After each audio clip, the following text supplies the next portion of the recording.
What was your reaction when you first got diagnosed? It's kind of a double-edged sword. I think it's two phases. One is relief that they finally know what it is after all this time. And then the second was, what do we do now?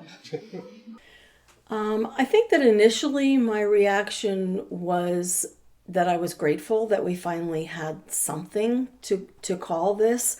I knew that she had something, and I knew whatever it was serious. Not having a name for it for all those years. I mean, you're realizing now we're at 6 years without really a diagnosis.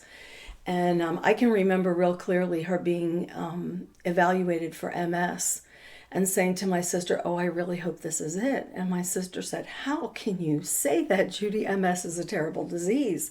And I said, "Yes, it is, but she has a terrible disease. And at least if it was MS, it would have a name, it has treatments, people know what it is.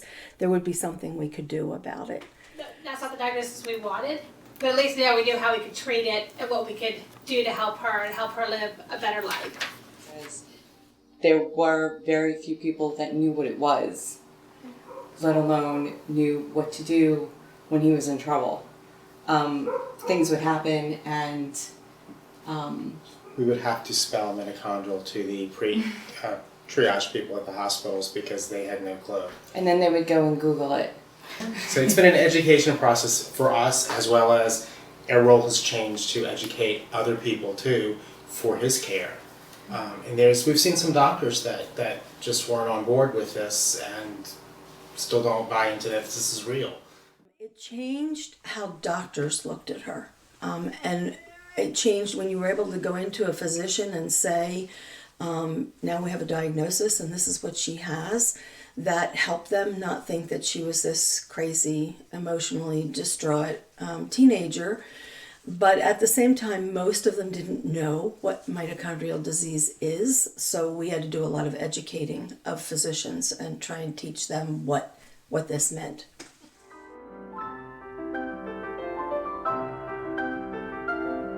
What advice would you give to someone who wants to volunteer? They would get in contact with the United Mitochondrial Disease Foundation, which is umdf.org. There's lots of opportunities on their website to do that. Check out the VCU Bioenergetics website to learn more about mitochondrial disease and support.